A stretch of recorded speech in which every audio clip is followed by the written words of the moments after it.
person to operate. All I need you to do is 1, be cool, 2, dig cats, 3, hold my cat for half an hour. He, number 1, rocks. I like how you spell rocks. Number 2, will not bite, scratch, urinate, defecate, and or harry, and or pillage your forearm region. He will, 1, lick, 2, headbutt. Number 3, give aforementioned area loving attention. This needs to be done at my apartment, and I will pay, compensate you with beer, good music, stimulating conversation, and $10. It's not much, but you're doing this because it will make a great story. You may bring a companion, alert the authorities of your whereabouts, and do anything else you need to make sure that you feel safe. I will not monetarily compensate any colleagues you bring. However, said cohorts may help themselves to one of the following options. 1 alcoholic beverage and 1 snack. Number 2, 2 non-alcoholic beverages and 1 snack. Number 3, unlimited ice cold water and 2 snacks. Also, you may choose to watch television and or listen to my massive collection of vintage and contemporary vinyl collection while grooming is being performed.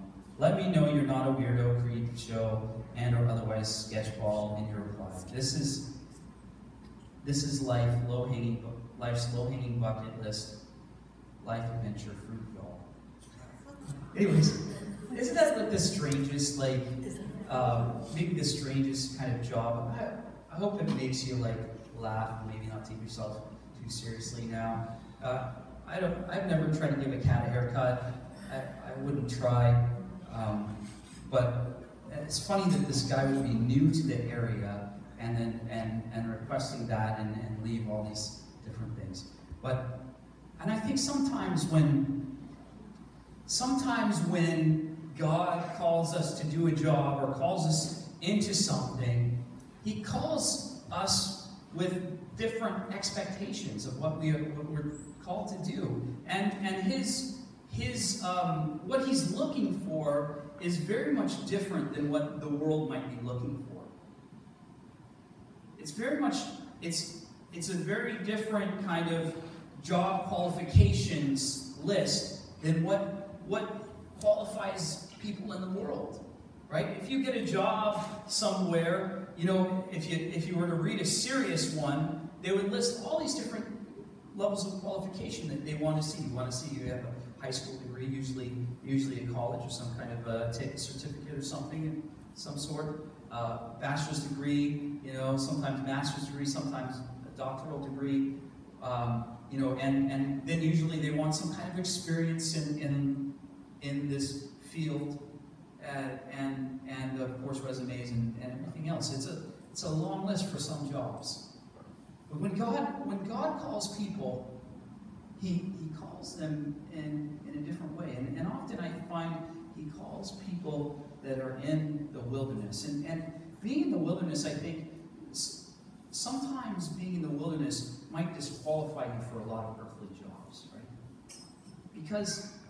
Because the wilderness is what? It's the sticks, it's the woods, it's the bush, it's wild. Maybe in our lives, sometimes we can say, well, I've been in the wilderness for a while. My life it's been wild, it's been undeveloped, it's been uncultivated in some ways. My life maybe has been tough, it's been dry, it's been undiscovered, right? This is all stuff that the wilderness is about. It's maybe unsafe and dangerous at times. And I love this sign, as you're leaving Merritt or as you're leaving Hope, it says no services for however many kilometers, right? What is it, almost 110 kilometers, thanks. There's no services, means there's no gas station, there's no convenience stores, there's nothing between there and here. It's not comfortable. It's not a comfortable place to be. And so some of us, I believe that we're in that kind of a wilderness place, and we can, and sometimes just living in that place affects who you are and what you are. In the old Wild West, the people that lived out on the frontier, out in Kamloops and out in Montana and out in the West, lived very different lives from those that lived in New York City. They lived very different, and they were rougher people. They had to be, because they had to deal with usually harsher winters. They had to deal with lack of supplies. They had to deal with sometimes, native bands, fighting native bands, or the native bands had to deal with the white people, whatever, right? Like, they had to deal with all kinds of different scenarios. They were probably hauling in wood, doing things, hunting, doing things for animals that people that lived in the city had no idea of what that was like. I have a friend who grew up in a very sheltered lifestyle. He was adopted by some people that were wealthy Jews, and he lived in Louisville, Kentucky, which I don't know if you've been to Louisville. It's a large, pretty metropolitan city. It's not New York City, but it's like probably around 1 million people in the area. And had these people that raised him really with a silver spoon. They were very wealthy, they were very educated, and his name was Cain. And he ended up leaving all that behind and moving to Montana. And he lived, we lived 12 miles out of town. When we first moved out there, it was a dirt road.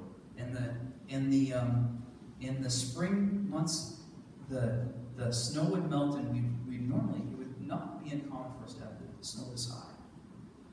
The ruts would be like this deep in the road, and you'd have to try to drive so you're not bottoming out in your car, your pickup, or whatever. And he moved to the rougher side of our area. And I'm describing the better side. They looked at us like we were refined. He moved to the other side of the mountain where he actually had to snowshoe in for probably 2 kilometers from where he could park his car. He built a house out of railroad ties. Creosote railroad ties. It was rough, and it was bad. He lived there, and he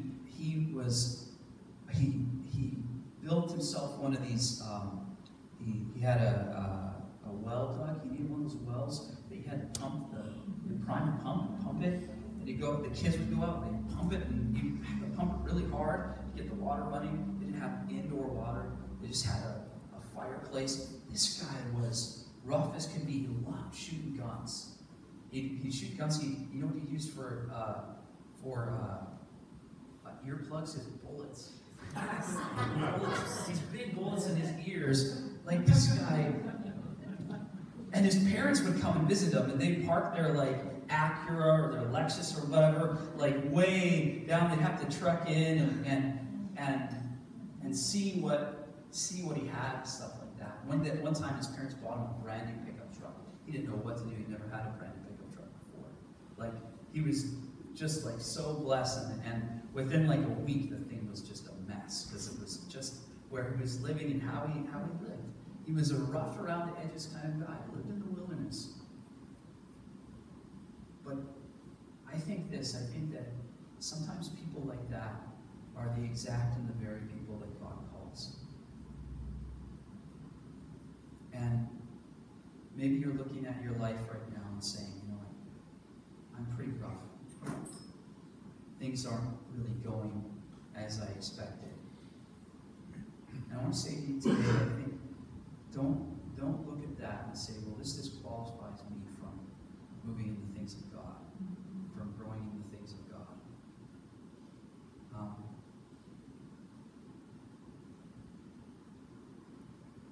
The place, oftentimes, the environment that you live in will affect you in one way or another.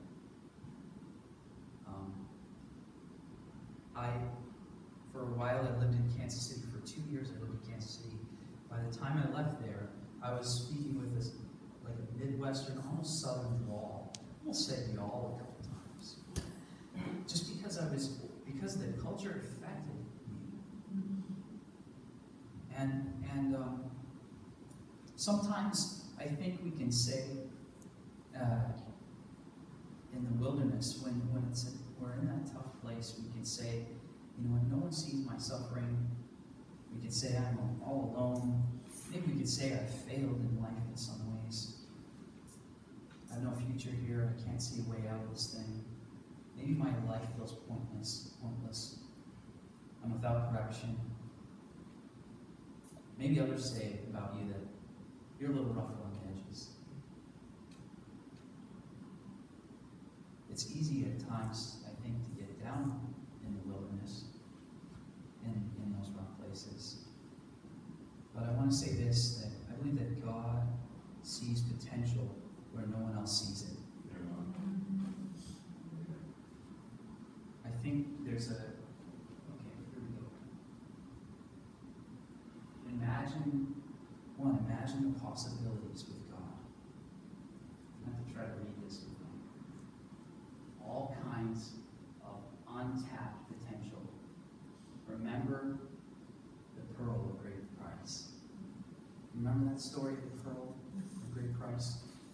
Where the man, the king, Jesus says the kingdom of heaven is like this. He's like a merchant looking for pearls. He finds one in a field. He goes and sells everything and buys the field, all for the pearl. Well, the pearl is it's hidden away in this maybe ugly-looking field. Maybe it's in the wilderness. But the merchant sees great potential in that and in us. That he sells everything and buys the field. And isn't that exactly what Jesus has done? That Jesus comes and he dies for humanity. That he sees tremendous potential in humanity. And he has such love for us. That he leaves heaven, the beauty of heaven, where worship is around him 24/7, where everything is perfect. He leaves that place, comes to earth, lives and dies for us, leaves his life on the cross for us.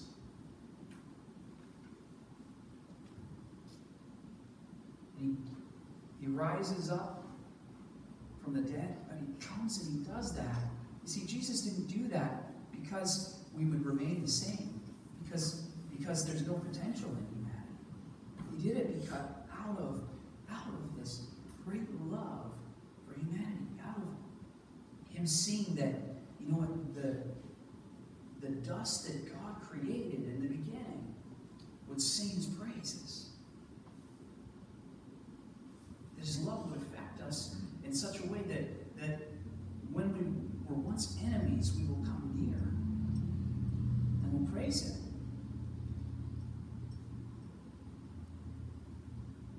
There's a guy in the Bible, Moses, in Exodus chapter 3, verse 1. Let's pray before I get carried along. God, I just pray that you would work through this, that you'd speak through me. God, I pray that you would encourage these here today, that they would see their potential in you. God, would you just move in a powerful way here today? Correct our wrong thinking. Bring us into seeing things the way you see things, God. We want your ways. In Jesus' name, amen. Exodus 3, 1 through 6 talks about Moses who's in the wilderness, of all places. It says, Now Moses was tending the flock of Jethro, his father-in-law, the priest of Midian, and he led the flock to the back of the desert, and he came to Horeb, the mountain of God. And the angel of the Lord appeared to him in a flame with fire from the midst of the bush. And he looked, and behold, the bush was burning with fire, but the bush was not consumed. And Moses said, I will now turn aside, and I'll see this great sight. Why does the bush not burn? So when the Lord saw that he turned aside to look, God called to him from the midst of the bush, and he said, Moses, Moses. And Moses said, Here I am. Then he said, Do not draw near this place. Take your sandals off your feet, for the place where you stand is holy ground. Moreover, he said, I am the God of your father, the God of Abraham, the God of Isaac, the God of Jacob. And Moses hid his face. He was unafraid, for he was afraid to look upon God. This Moses is a guy that is in the wilderness that has untapped potential.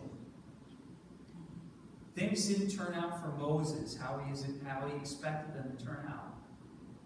Moses, if you remember, was raised in the lap of luxury. Raised as a prince in Egypt. And here he is, he doesn't even have his own flock. He's watching his father-in-law's flock. He has nothing at this point. And he's in the back of the desert. And he's been there for 40 years. I'll tell you what, if you've been 40 years in the desert does things to you.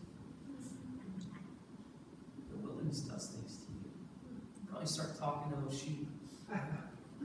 Start dealing with, you're running through things over and over and over in your head. Man, I should have done that differently. Maybe I shouldn't have killed the Egyptian back in Egypt, right?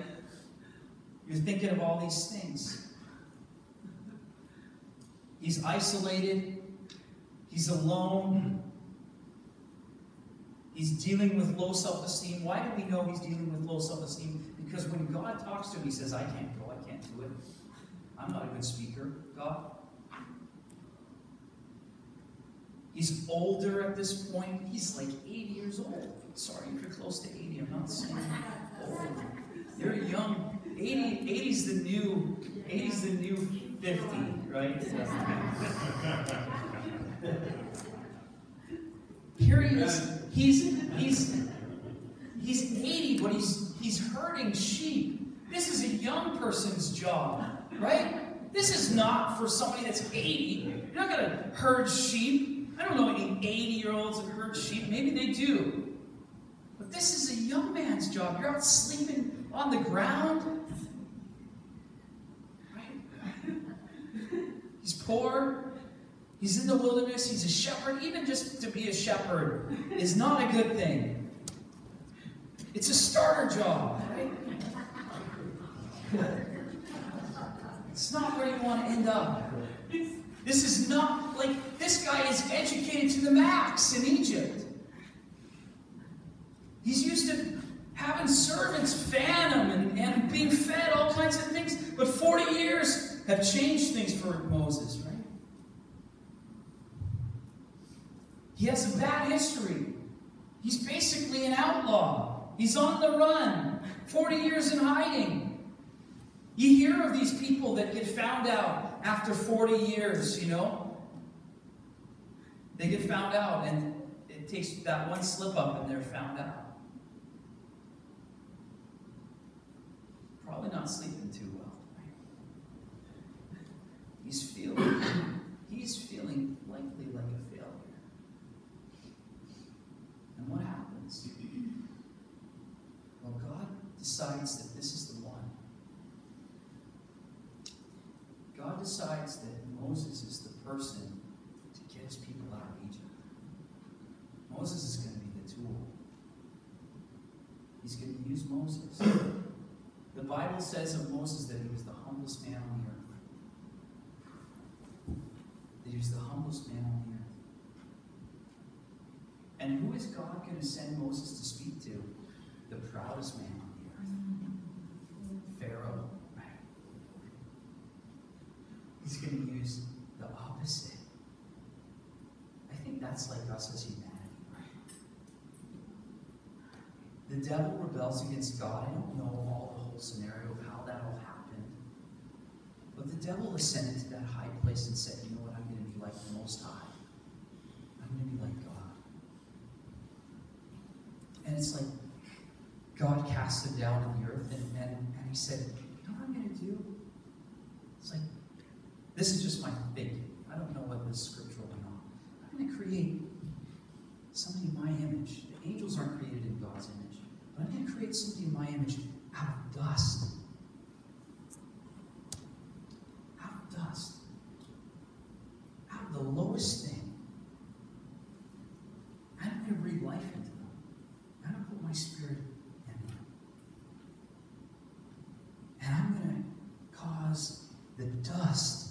judge, the angels.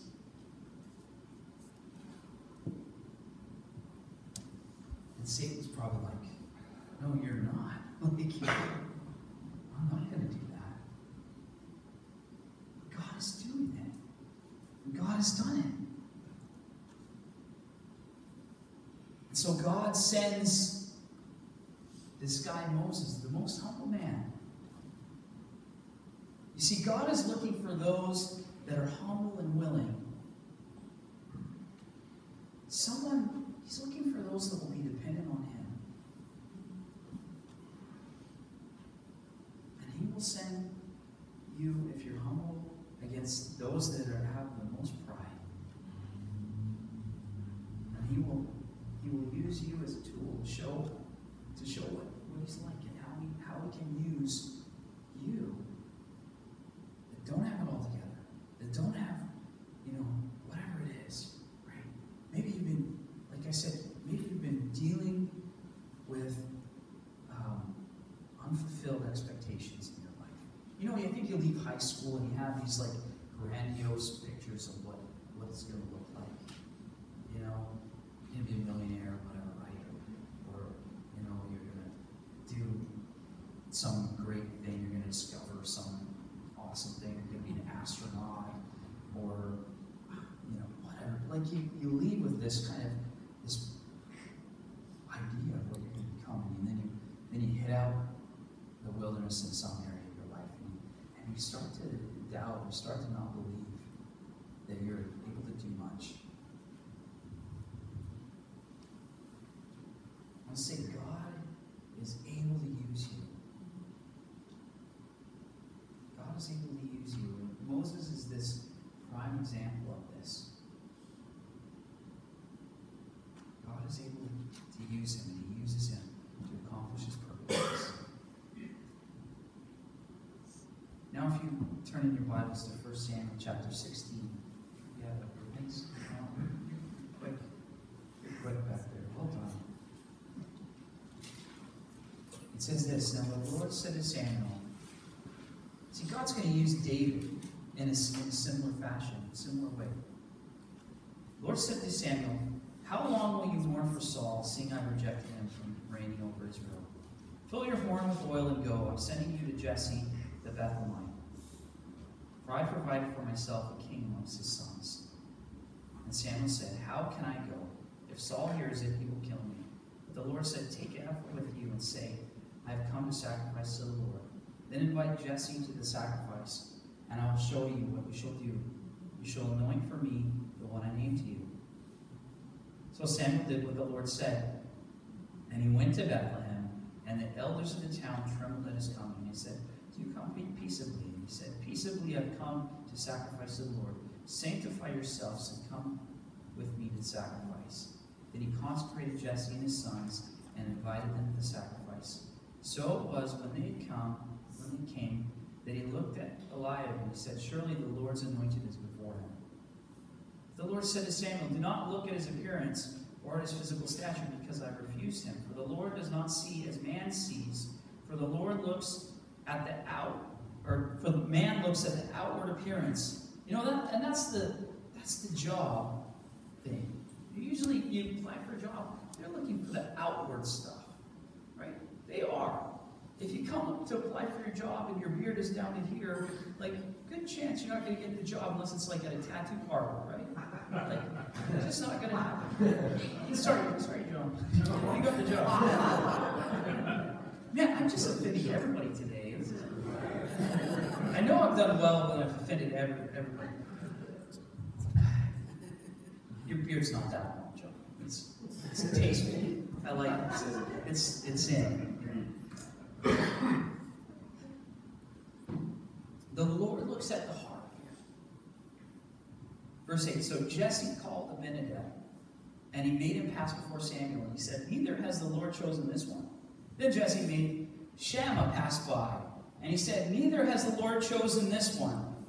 Thus Jesse made 7 of his sons pass before Samuel. And Samuel said to Jesse, the Lord has not chosen these. Verse 11, and Samuel said to Jesse, are all the young men here? And then he said, there remains yet the youngest, and there he is keeping the sheep. And Samuel said to Jesse, send and bring him, for we will not sit down till he comes here. So he sent and he brought him in. Now he was ruddy, with bright eyes and good looking. And the Lord said, arise, anoint him, for this is the one. And Samuel took the horn of oil, anointed him in the midst of his brothers. And the Spirit of the Lord came upon David from that day forward. So Samuel arose and he went to Ramah. David is with the sheep in the wilderness when this is happening. David is the afterthought. David is the one that they thought, that Jesse thought, you know what, he's going to choose, probably the oldest, right? And then, if not him, the second oldest or the third oldest or whatever, right? And like, David's the one that, it's like, he's out there and he's missing the party. Because somebody's got to watch the sheep. Think of this, the father's expectations of David were so low, he just didn't even bring him.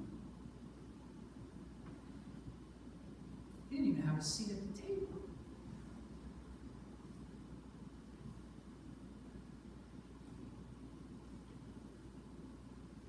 And because he wasn't there, though, Samuel made them wait. He said, I'm not even going to sit down until this boy gets here. And what does he do? There in front of everybody, in front of the elders that are there, in front of the older brothers, in front of Jesse, the father, once he sees David, God says, listen, this is him. This is the one. And he comes in smelling like sheep, stinking, looking awful, right? Rough around the edges, unpolished. I don't even know if he was consecrated before this point, right? I don't even know if he was there at the consecration that they did earlier. But he comes in, and there, in front of everybody, he anoints him. He says, this is the one.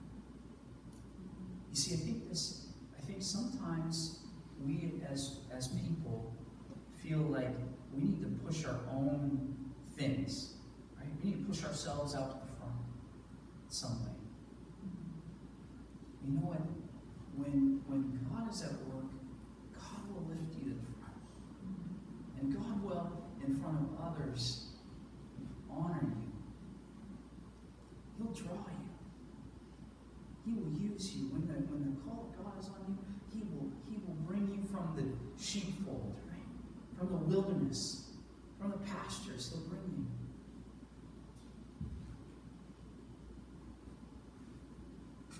David, thinking of David, here's some reasons why David maybe shouldn't have been king from an earthly standpoint. David was young. He's like, 15 maybe at this point? 16 years old? I don't know. But young. Like, this guy's not who we would choose as king. He's not going to get the job, right? They got this list of applying for king, must be good looking, really tall, like handsome, well educated, raised, well, know how to fight, know how to handle a sword, all this long list. And then there's David, this young shepherd boy, right? Look, this is the guy. He's the one. But David's young. No one believed in him. Anybody here, nobody believes in you? Maybe you felt that at times. Nobody believed in me at times. Except my grandma in the Lord, right? Grandmas believe in me, don't they? Usually. He's a shepherd. David's a shepherd. Like, shepherds don't make good kings, do they? Right? He's untrusted. Later on, we find out that his brothers don't trust him. They don't trust his motivation and his heart. David's overlooked. He's unprepared. He's not prepared. He's not ready to be king. And at this point, let's be honest, he isn't ready. God will use things in his life to prepare him. God still anoints him. He still calls him, even when he's a shepherd, even when he's unprepared. And God's calling on us is on us when we're unprepared. And those around him had very low expectations for David. I remember my first job. I was hired to work for a company named Target. We used to have them in Canada. But I was 17 years old. I was living in Montana. It was a brand new Target store. And they make it sound like you're going to do something glamorous, right? Your job, like they make like if you're a garbage guy, no offense, but they call you a sanitation engineer, right? Like they make it sound like you're going to do something glamorous. And I think my job was like sales associate / I can't remember what the rest of it was, but basically my job, and you go into the interview and you have to you're trying to sell yourself, right? And at 17, you're not very good at selling yourself, but you're trying to sell yourself, and they have these tremendous expectations for you, right? They want you to do this and this and this and the other thing, and they want you to show them, how you work well as a team and everything else. And so they called me and they said, after the interview and after everything, they're like, you got the job. I was like, oh, awesome, so cool. And they tell me my title, right? It's awful, it's horrible. It sounds good. It sounds very good. You know what I was? I was the car pusher, right? I was the guy that went out in the cold and in the heat, in the snow, and we had lots of snow, and the snow was often that high in town. And I would have to bring in the carts, in the cold, in the heat. Not only that, the cart thing wasn't so bad, but not only that, somebody throws up in the aisle, you're the guy that goes and cleans it up. You're the one that has to clean that up, right? You've got to go clean up the mess. And not only that, you have to check the bathrooms once an hour. Once an hour, you got to clean the bathrooms and everything else. I'm like, at first I hear that I get the job, I'm like, this is awesome. This is going to be so good, right? I'll tell you what, it's no fun cleaning bathrooms. I think we had the highest selling store in the nation for the first 3 months that we were there, because it was the new store and everybody was coming to the whole town. So people couldn't even park. We had probably a multi-thousand car parking lot, and there was a Costco right next to us with a huge parking lot, and both parking lots would be filled with people coming to Target. And if you can imagine that, how many people are going to use the bathrooms at those people? I could not keep up. I could not keep up. It was awful. And meanwhile, try to keep the carts inside the store, right? There's 5,000 people in the store. How do I do that?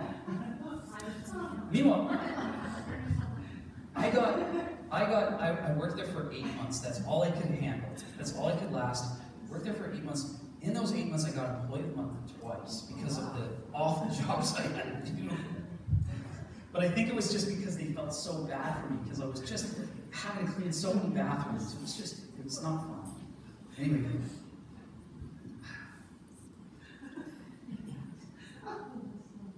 So, God will use you, and He'll use things like that to build character in our lives. And David, that wasn't where David ended up. He started off in the sheepfold, and he had to go through a lot of different things until God brought him to that place of actually being king.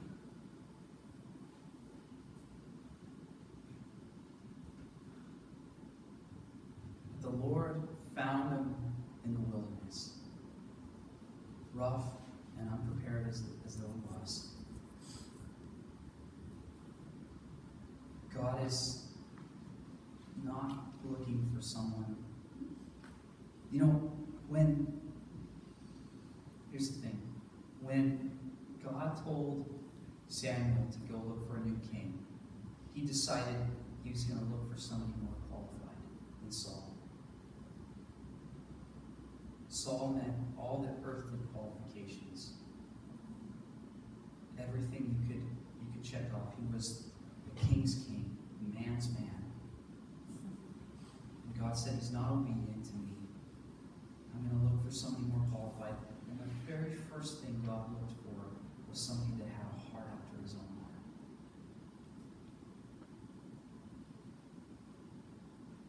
That's what qualifies us with God. Is that we have a heart after his. He's looking for somebody that's humble and full of faith. And that's exactly what David was. And I believe that's what Moses was. And these are two people that came from the wilderness. From the rough and tumble places. But God would use them tremendously. Didn't mean they didn't make mistakes. They did. They made some pretty big mistakes along the way. God would still use them.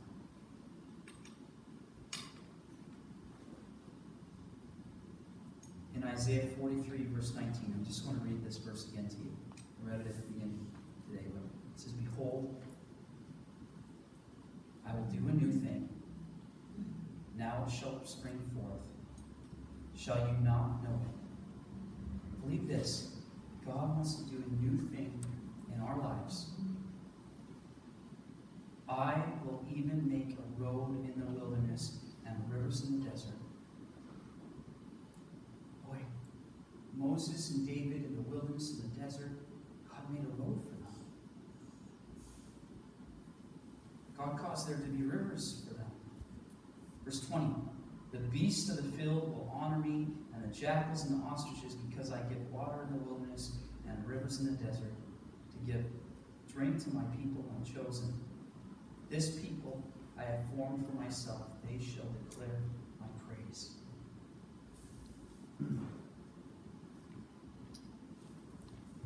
In our lives, as I said, God wants to do a new thing. Even if you say, "You know what, I've tried lots, it's never happened before." Even if there's no previous frame of reference for you. You know, "God, I sense you're calling me to this. I don't know how I could ever do that, God." Even if there's no frame of reference for you, God is able to do it. Even if our situation is totally unique. You know, sometimes I like to read stories about people that struggled and went through some really hard things. But it's very rare and very few times that I can find somebody that has had to go through the exact same things that I had. And you probably will be in the same boat to some degree, that your situation may be very unique. That you can't look to somebody else and say, "Well, I was exactly like that," or whatever else. Just as it was with Moses and David, their situations were unique. He wants to do a new thing. Your life up to this point, I believe it may have been rough. It may have not been how you planned it. And one of the things that I think we fall into a trap of is when God calls us, we sometimes feel like we have to have it all figured out before we go. And that can't be further from the truth. There's nobody that had it figured out. Jesus did. Outside of that, that's my phone. Outside of that, nobody had it figured out. Nobody knew it all. Jesus sees Levi at the tax office. He says, "Come on, follow me." Levi didn't have it figured out. He became a disciple. Here's what God is seeking. These are some of the qualities. Heart after his heart. It's that desire, that want to please God more than anything. Heart after his, that's so important. That's what he's looking for. you have that heart that says, God, I want to please you, God can work through you. God can use you. Saul didn't have that heart, but David did. Next thing is humility. A willingness to listen, learn, and grow. Humility. That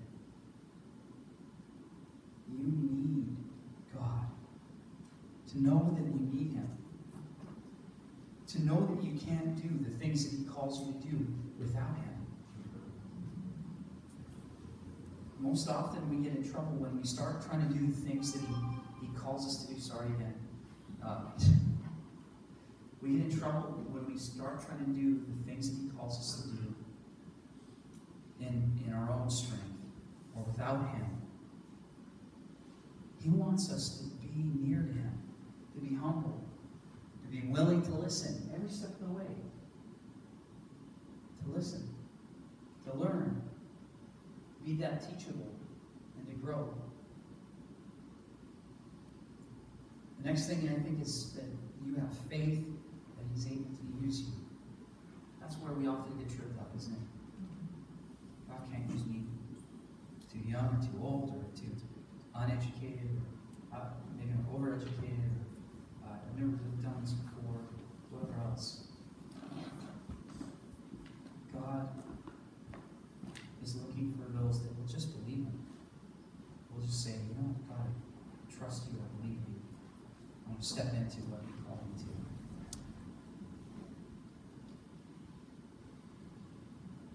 And finally, you know, some jobs, if you look under some jobs, they say no experience necessary. You'll be taught everything you need to know. There are some jobs like that. And that's what, when God calls you, when God is using you, I believe God wants to use everybody. When God wants to use you, there really is no experience necessary. You will learn as you go. Yeah, David was called as king, and he wasn't instantly king. And there were life experiences that happened through his life that built up character. But He called him as this rough and tumble, unpolished young man. And God will call you out of your wilderness, out of your place of the wilderness, and He will use you, and He will make you so that there's a highway through the wilderness, that there's a stream through the wilderness. I want to say this. I believe this, that God is not put off by your mess. If He was, He wouldn't use anybody. There's nobody that comes to God and is perfect. He sees in us potential that no one else sees or understands. He understands us. He gets us. He knows us better than we know ourselves.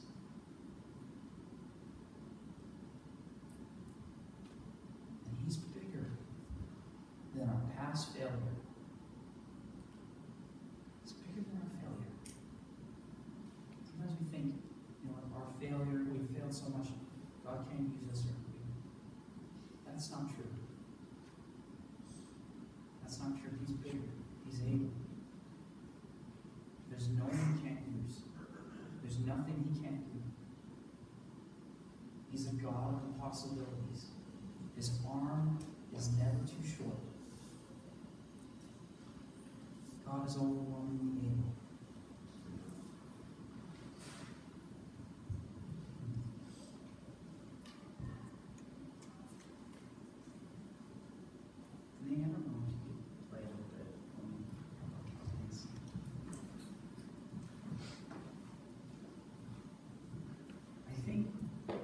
There's someone here today in particular that God is just saying, it's like He's putting His finger on your heart.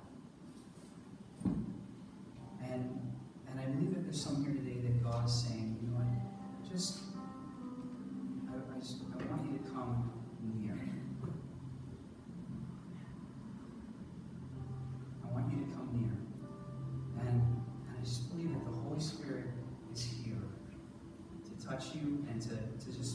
reaffirm and confirm some things in your lives. So, if that's you, I just want to invite you to take a step forward. Come on. And let me have to pray with you. I just think that God wants to work in your life. And if that's not you,